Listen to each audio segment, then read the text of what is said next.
What is going on, ladies and gentlemen? Welcome to the World Cup wrap up. Tongue Twister, episode 2.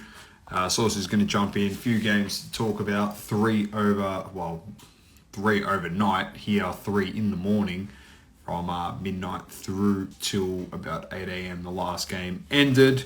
Some big ones, some interesting results. In one of them, not a surprise in the other two, which is what we discussed last night. We're going to be coming to you with these episodes once a day, wrapping it up. We're not even going to cover this on the pod. We're just going to give these in lives. Saucy. What's going on, mate? Not much. Just saying, big night of football. 2 games that we picked to a T, and one of them was a bit of a surprise this morning with the United States. I think we'll start with that one, Saucy. 1-1 draw. Timothy Weah gets the early one in this matchup between Wales and USA. Scores in the 36th minute off a fantastic through ball from Christian Pulisic. And they dominated the first half, and Wales looked terrible. But Saucy, you saw something in the second half. Yep. Yeah, it was a typical game of football of 2 halves, where at halftime the coach made a change. He brought on Kiefer Moore. You know, it was a focal point up front. Bale just wasn't doing it, being able to hold up the ball and give his midfielders time to get into the play. And they were having to sort of just, they weren't being able to hold the ball in their half. But after halftime, that changed. Momentum swung, and they did deserve the equaliser. But US, if you're a US fan, I would say you would be pretty upset because they had the opportunity to win that game going 1-0 up. They just had to sit back a little bit and force them, and then maybe catch them on the counter attack. But they weren't able to do so. They got outbossed in the second half, and it opens up that group. You got to think they got England next, the US, and Wales have Iran. Now Iran's by far the weakest side, and Wales played the way they did in that second half from the start of the game. They'll win that game against Iran. Might be able to kick a goal against them. Obviously they banged in some goals against England, but they should be able to beat them. But it will be a tough game. It will be a tough game. Wales left it too late, in my opinion. Even then, stats tell a different story, which was a 59% to 41% possession game in favour of the United States. They had an extra 164 passes over the Welsh. There's a lot of cards in this one, Sauce, early. They got some good young talent. As we know, Pepe was left out. Reina left out also. Primo, welcome. We'll wait and see what happens. Like you said, the big tests are coming up when they have to play England. We'll jump into that one next, Sauce, and they slapped them. They slapped them, but you heard it here first, Sauce. You heard it here first. The title of this show is actually gonna be It's Coming Home, but you heard it here first. I was very close to titling this show Fool's Gold. Fool's Gold. Because you should not be conceding a goal against Iran. The 2 goals, one of them they caught was a pen. One of them was an absolute cracker. That was good. That was good goal by Iran. Yeah, they dominated this team. The stats says it all, Sauce. I'll read you a few things. They had 13 shots. Mate, Saka. Yeah, I know. He was good. Form. This is a game they were expected to win. So, 13 shots, 7 on target. Of the 7 on target, they scored 6. 79 to 21% possession. They had 797 passes to 215, Sauce. Running had 8% accuracy. 8 corners to nothing in favour as well. Look, I was being conservative, Domo, when I said on the podcast when we did our preview. I think I said somewhere along the lines they've got him at $1.70 to win and over 1.5 goals in the game. The bookies, I was like, that's was probably nearly the bet of the year. If you had a punt on that, I did chuck it in a multi with a few other games, so I'm still alive. Domo, I'm still alive. But it was a domination. It was domination. It was complete. I just They call put it it to bed in the first half, which is what you should be doing. I'm just calling a fool's gold source. I'm not saying because England's no good. I'm just saying, just don't get bought into the Iran game. That's all I'm saying. They're a quality side. That's fair enough. Jude Bellingham looks amazing. But you'd expect them to do this to the teams in their group. Yeah, 100%. They should be able to, get past this group and win all 3 games. And, or, Doma, as I said, this is what I mean. He opens up in that group that if Wales goes out and beats Iran, England beats the US, they, got a good goal difference, they go to Wales, you know what, mate, we can get a draw here. Maybe we can stooge up the US, you know what I mean? So they both go through. You've seen that happen before. They get a 1-1 draw or something like that. And, look, I'm just saying the US, they should have won that game. Obviously, the door is still open. But, look, I don't know. So it's going to be tough in that group. The rundown was Bellingham 35th minute, Saka 43rd minute, Sterling 46th minute on the eve of halftime. Then Saka 62nd minute. Rashford came on in the 70th, scored in the 71st minute. And then Jackie Grealish scored in the 90th minute. And Mehdi Taremi kicked the brace. He had a goal in the 65th and he scored a goal in the 103rd minute. It was 90 plus 13 minutes stoppage. It was a crazy game, Doma. There was a 14-minute first half extra time. Delay. Yeah, there was a delay. The keeper got knocked out, had to get subbed off. Should have gone off originally because he was concussed. Took a goal kick and everything, and then ended up back on the floor and had to get subbed off in the end because he was that concussed. Should have just been subbed off straight away, but somehow they let him continue. The pride of the goalie, he wanted to see it out, but he was seeing Tweety Bird running around in his head, mate. Oh, they should have taken him off, like you said, immediately.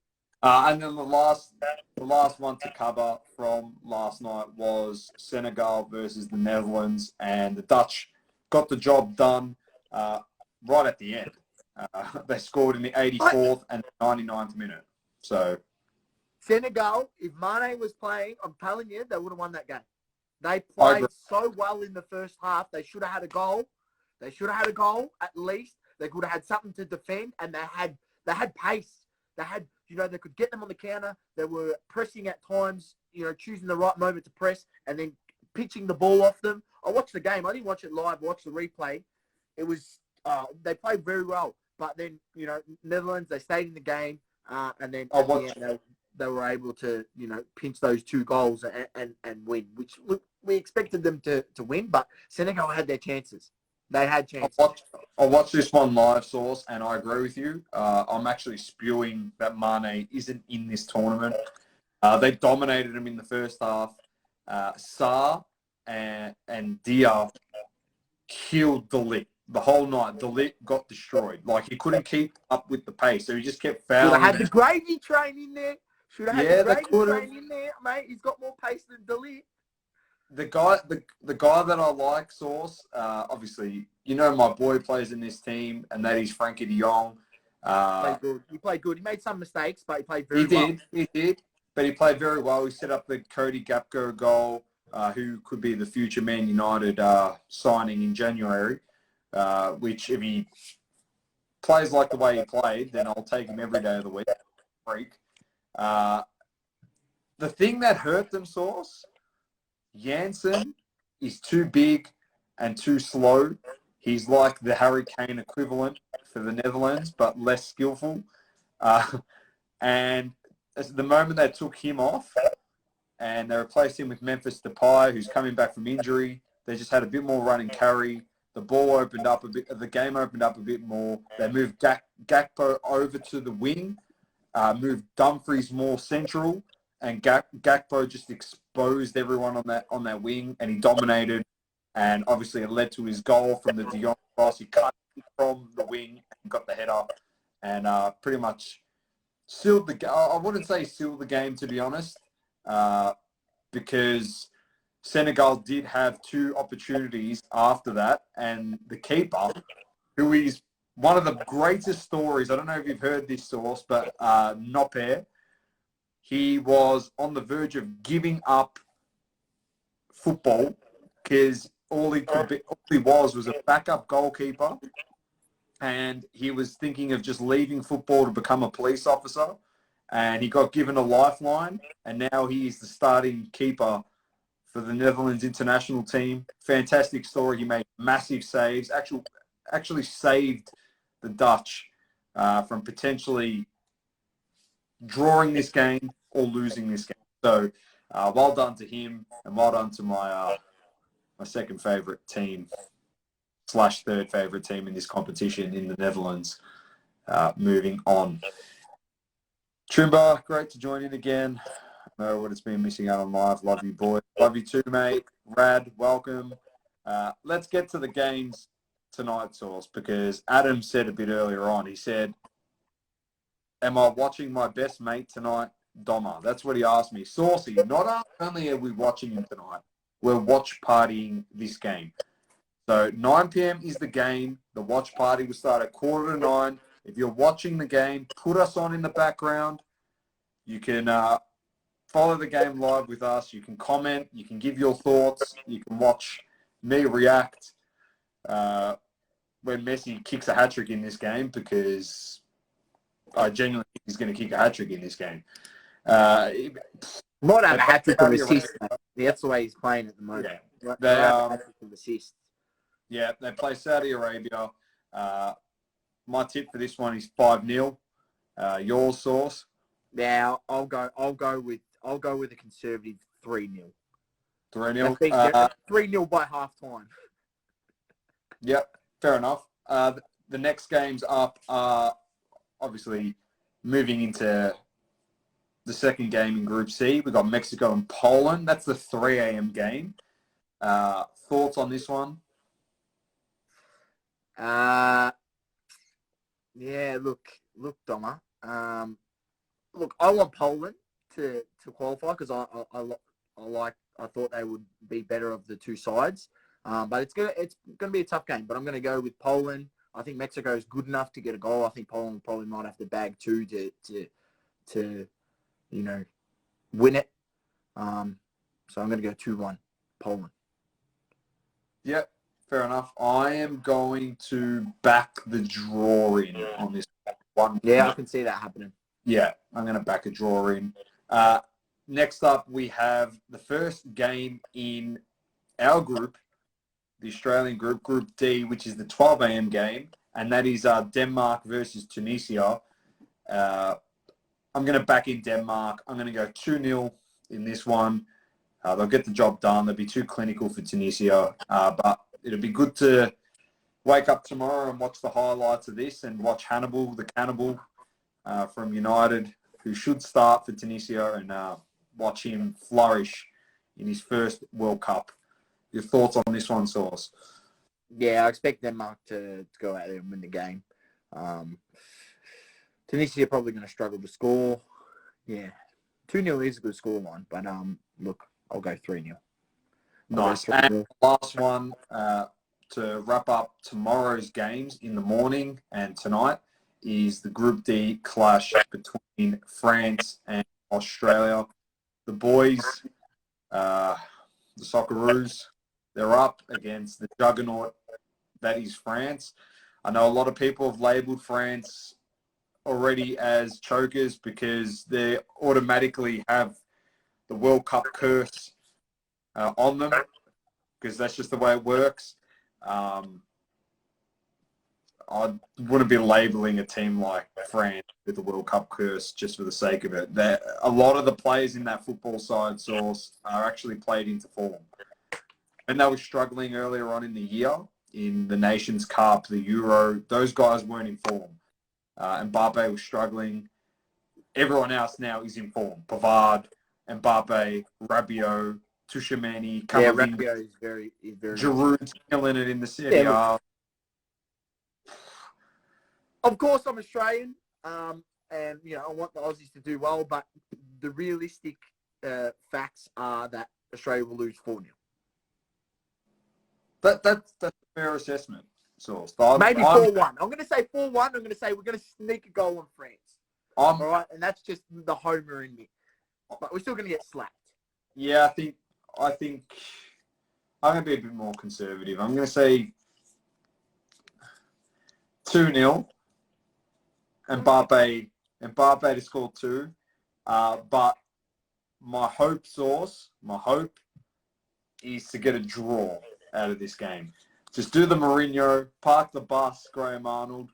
You don't know how to coach anyway, so just park the bus and just hope that they don't kick 9 or 10 goals on us and try and grind out a result, whether it's a 1-1 or a 0-0 draw. That's what we want. Long throws into the box, balls into the box. You're going to try and get a result. Just that's what you got to do. Just get a result and then try and get wins and score goals against Denmark and Tunisia. That is the game plan. That's what the game plan should be. Or you take on the game, you roll the dice sauce. You lose 4-0. Yeah, potentially. But hopefully we can, do the country proud. We always play well in World Cups. I know we've won 2 of our last 13 games. I know everyone keeps saying all that stuff. And, that's fine. I get that. But we always put up a competition in the World Cup. Whether we win the game or we don't, we always go out there and we play with heart and play in the Aussie spirit and the fashion. Well, the Aussie spirit is actually the shinboner spirit of Australia. Just put that out there because that's what everyone says. Not the shinbone. I made that up. But deep down inside, you're all North Melbourne supporters, so don't forget that.